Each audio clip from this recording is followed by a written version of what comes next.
What would you do if all of your electronics suddenly ceased functioning? The electricity grid, your automobile, and your phone all quit in an instant. Science fiction is not what this is. This nightmare might come true if a nuclear explosion or intense solar flare produced an electromagnetic pulse, or EMP. The running water you take for granted ceases when an EMP strikes. Water cannot be moved through the system by pumping stations without electricity. There might be generators at first, but they run out of fuel. Here's what experts recommend. Store a minimum of 2 weeks' worth of water for your family. That's 1 gallon per person per day for drinking and sanitation. For a family of 4, you're looking at 56 gallons minimum, but your stockpile will eventually run out. That's why you need multiple water purification methods. Purification tablets are essential as a backup, but portable water filters like LifeStraw or Sawyer products should be your primary.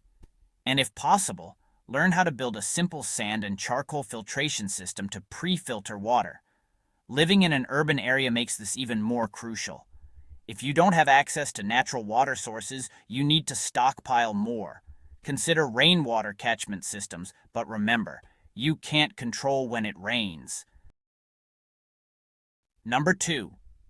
Faraday cages and protected electronics. Microchips and circuitry can be fried by an electromagnetic pulse, or EMP. Everything that has a microchip would be destroyed forever, including current car computers, LED lamps, and phones. Faraday cages are useful in this situation. These metal cages, named for scientist Michael Faraday, entirely shield anything inside by rerouting electromagnetic energy around the exterior. Your electronics are never affected by the electromagnetic energy that circulates around the outside. What should you protect? Prioritize communication devices first. Ham radios, walkie-talkies, and two-way radios are essential for staying in touch when cell towers are dead. GPS units, battery chargers, solar charge controllers, and backup power supplies should also be stored. This means already having them in Faraday protection. You can buy commercial Faraday bags that meet military specifications. Look for ones tested to mil-spec standards, or build your own. A simple metal garbage can lined with cardboard with a tight-fitting metal lid can work. Some preppers even use aluminum foil, wrapping devices in cloth first, then covering with 3 layers of foil with no gaps. One key tip from experts: nesting. Place a smaller Faraday bag inside a larger one for double protection. This guards against super EMP technology that can potentially penetrate single layers of shielding. Number 3. A comprehensive long-term food supply. When the power grid fails, so does the entire food supply chain. Grocery stores will be emptied within days. Refrigeration stops working. Frozen food will thaw and spoil. Experts recommend thinking like you're preparing for the Oregon Trail. Store at least 2 weeks of non-perishable foods as an absolute minimum, but experienced preppers aim for much more. Rice, beans, canned goods, dried fruits, nuts, and grains should form the foundation of your stockpile. Here's a smart strategy. In the immediate aftermath, eat perishables first, then move to thawed frozen foods before they spoil. Only then should you tap into your emergency supplies. Don't let a single calorie go to waste. But food isn't just about calories. You need variety for nutrition and morale.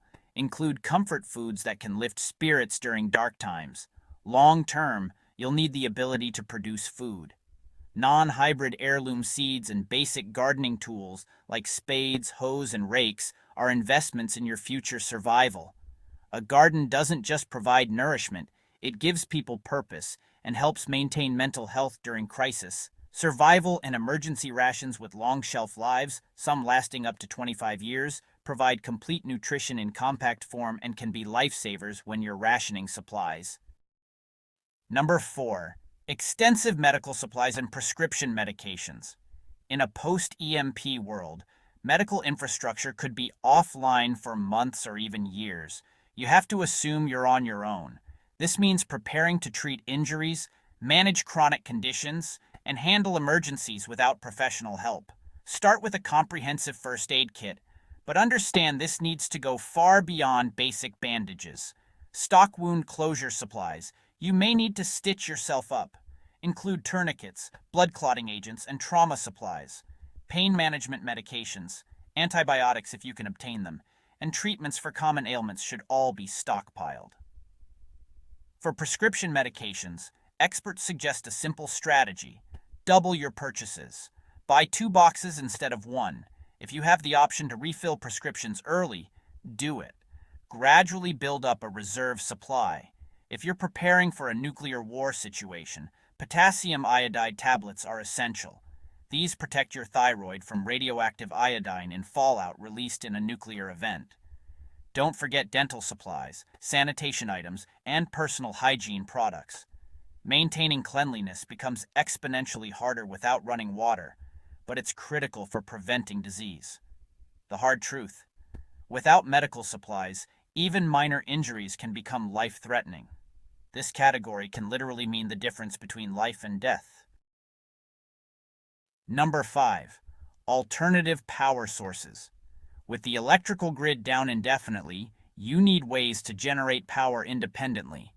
This is where, honestly, many people make a critical mistake. They assume solar panels will be useless after an EMP. Here's the good news. Solar panels themselves are surprisingly EMP resistant.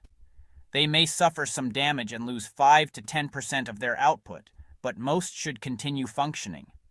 The real vulnerability is in the solar charge controller and voltage inverter.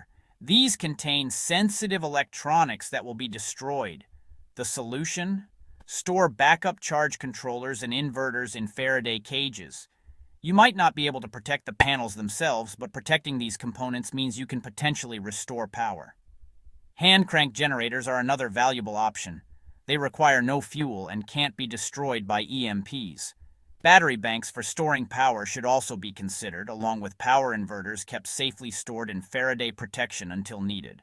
Fuel storage is critical. Gasoline, diesel, and propane should be stockpiled safely. You'll need these for generators, heating, and cooking. Gas stations won't be operational, so whatever fuel you have is all you'll get for potentially months.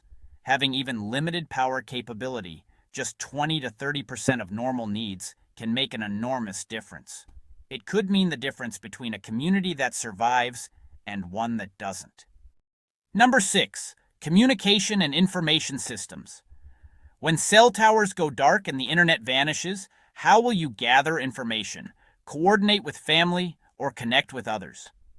This is where preparedness really separates survival from chaos. Ham radios are the gold standard for post-EMP communication. They operate on different frequencies than commercial systems, and when properly stored in Faraday cages, will continue functioning.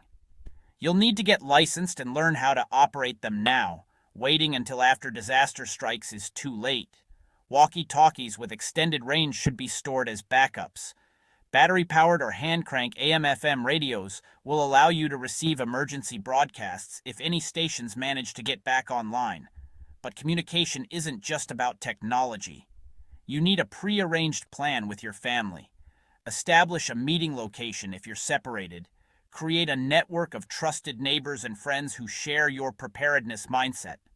Survival is easier in groups than alone. Don't forget analog information. Physical maps, printed medical guides, survival manuals, and reference books become invaluable when you can't Google anything. But here's the thing. Preparation isn't about giving into fear. It's about taking practical action to protect your family and find peace of mind. You don't have to be perfect.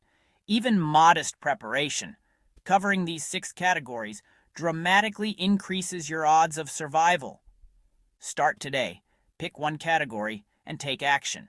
Because when it comes to an EMP, there's no warning. There's only before and after. If you found this helpful, hit that like button and subscribe for more preparedness content. Drop a comment telling me which item you're prioritizing first. Stay safe out there and remember, hope for the best, but prepare for the worst.